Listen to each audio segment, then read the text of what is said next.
vrai que les gens ne s'imaginent pas à quel point c'est complexe de fabriquer un bijou fantaisie. Pour faire une simple créole en argent, toute simple, il y a 13 opérations. Un bijou gaze, ça passe dans plusieurs mains.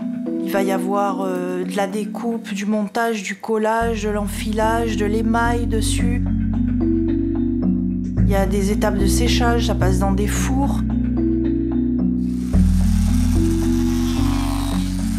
Si on part du produit brut, c'est vrai que c'est du boulot.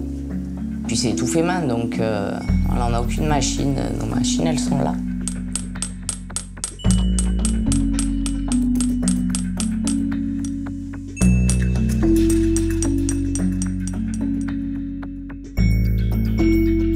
À côté de nos artisans, la Maison Gaze repose sur 3 personnalités, mon père, mon frère et moi.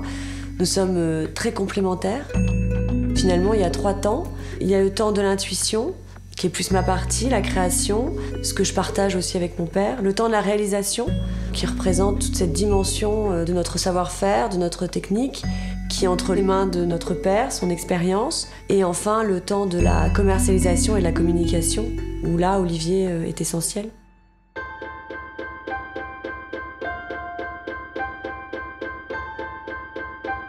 Comment naît un bijou? Il va naître d'une envie, d'une inspiration, il va naître de l'œil que mon père va avoir, il va s'arrêter, il va photographier un paysage, une couleur. Ce processus de création, il vient souvent d'un voyage.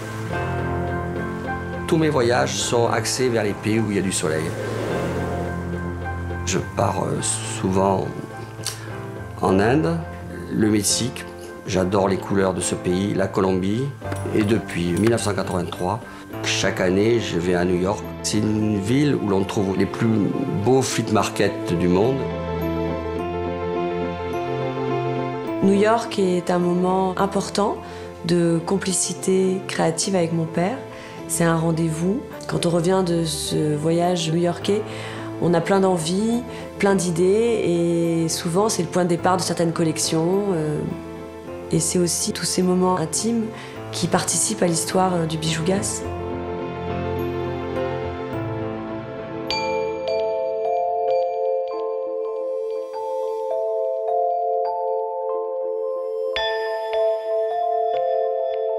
Pour pouvoir arriver à la finalité du bijou, il va falloir mettre en scène la matière. Cette matière qui nous entoure dans l'atelier, cette matière qu'on a su accumuler, qu'on a su stocker, qu'on a su enrichir depuis plus de 40 ans. La magie se fait au fur et à mesure des étapes. Une étape est indispensable à l'autre. Un démarrage en soudure ou un démarrage en polissage aboutit forcément à une complexité dans la finition du bijou. Sur un métal brut, on fait une soudure, on le polit, on l'émaille, on le strasse.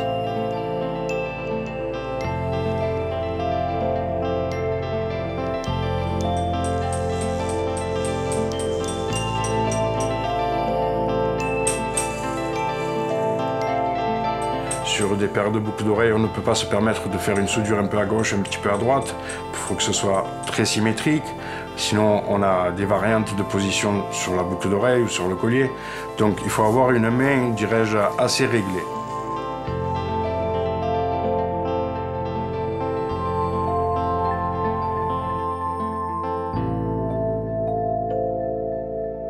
Pour un tissage de perles, pour un collier, juste un plastron, j'ai dû mettre 4 heures. Juste un tissage, sinon il y a des colliers qui peuvent me prendre la journée. C'est si long parce que ce sont des rocailles, donc des perles très petites. Un tissage se fait avec du fil très fin, perle par perle, donc c'est minutieux, il faut être patient, donc ça met du temps. Depuis toujours, mon père, il a conçu des bijoux pour qu'ils soient portés par une femme. Lorsqu'on fabrique une paire de boucles d'oreilles, par exemple, chaque artisan garde en tête que cette boucle d'oreille, elle doit être légère, elle doit rester fluide, elle doit épouser la forme du visage, elle ne doit pas dépasser un certain grammage. Nos bijoux, ils sont conçus pour vivre avec la femme, pour partager son quotidien.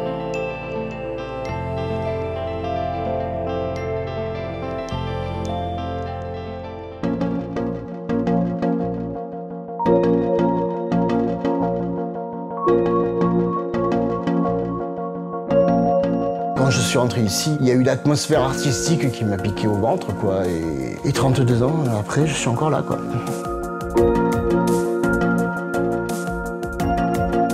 Le bijou Gasse, ça a longtemps été la couleur, parce que je pense qu'on a été un des premiers à insuffler la couleur dans le bijou, à mélanger les couleurs, tant au niveau de l'émaillage, qui est ma partie, qu'au niveau des mélanges de strass. Au début, quand je suis rentré ici, il n'y avait que quelques couleurs qui étaient utilisées. C'était surtout la turquoise, le corail, les perles noires. Et d'un coup, on a évolué dans une cascade, justement, puisque c'est le nom d'une boucle d'oreille qui a été créée à cette époque-là, où les couleurs se sont mélangées, du jaune au vert, en passant par des bleus. Et les gens étaient sensibles à la façon dont étaient posées les couleurs.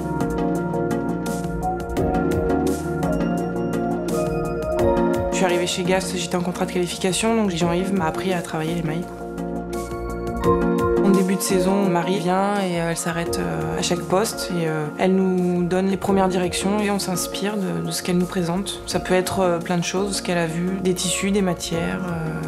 Elle choisit une gamme de couleurs qu'elle nous expose et c'est à moi de les reproduire et de les associer.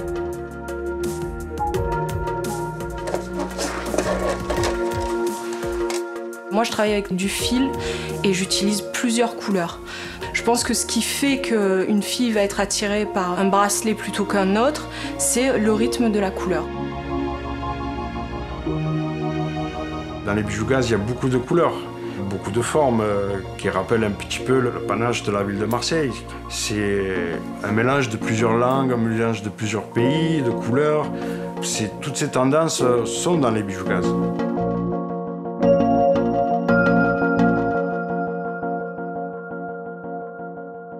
Il n'y a pas de frontières dans un bijou Gasse, c'est ça qui est beau. C'est vraiment un long parcours sans frontières.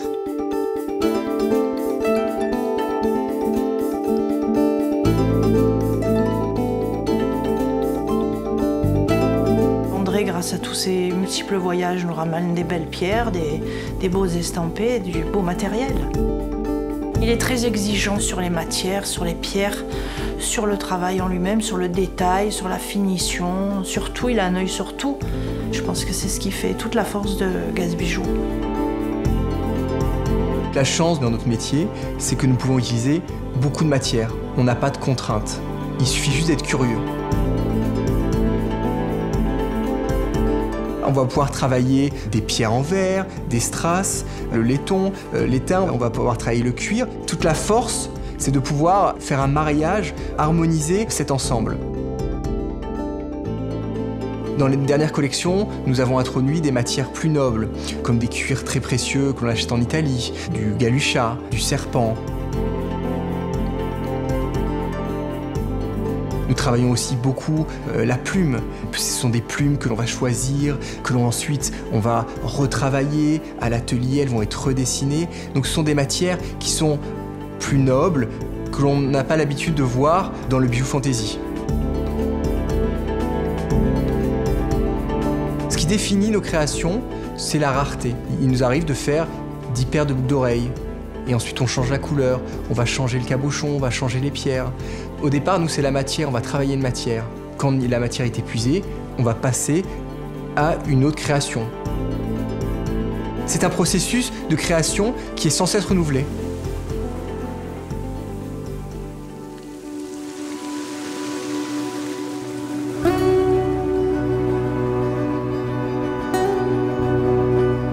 J'ai une grande fierté, c'est vrai, à ce que cet atelier soit à Marseille et tout est fabriqué, conçu ici. J'aurais jamais une grande usine qui fabrique des bijoux. Les bijoux, ils sont faits à la main, ils sont cousus main. L'atelier des bijoux Gasse, il se trouve sur un rocher, avec évidemment une vue, une lumière extraordinaire. J'aurais du mal à créer ailleurs. Je pense que je ne trouverai pas un endroit pareil ailleurs. On travaille dans un cadre magnifique. J'ai travaillé chez les Compagnons du Devoir. Ce que je retrouve chez les Compagnons du Devoir et chez Gasse Bijoux, c'est un travail de groupe, c'est une deuxième famille. Il y a quand même pas mal de filles qui sont là depuis très longtemps, donc on vit ensemble. On vit plus à l'atelier qu'en famille. J'aime bien le mot de tribu. On n'a pas le même sang dans les veines, mais on a quand même quelque chose en commun, je pense, ce qui nous a tous un peu réunis ici. On n'arrive pas à ce stade sans avoir été aidé, sans avoir une équipe. J'ai recréé une grande famille.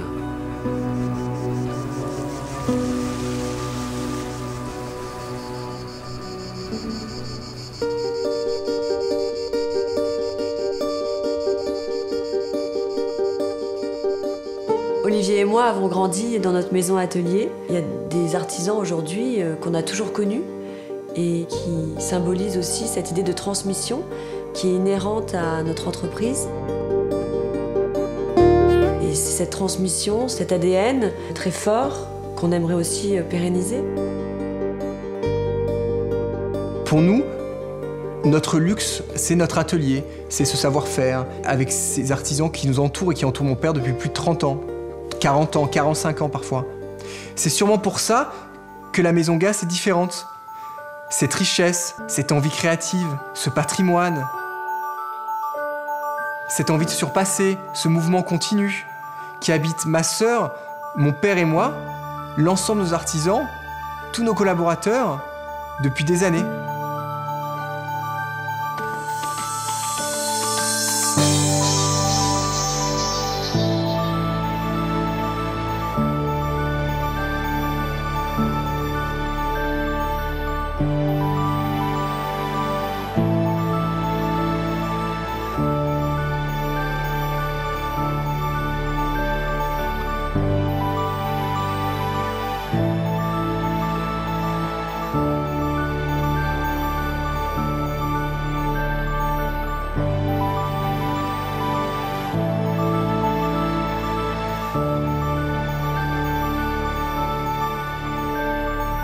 Thank you.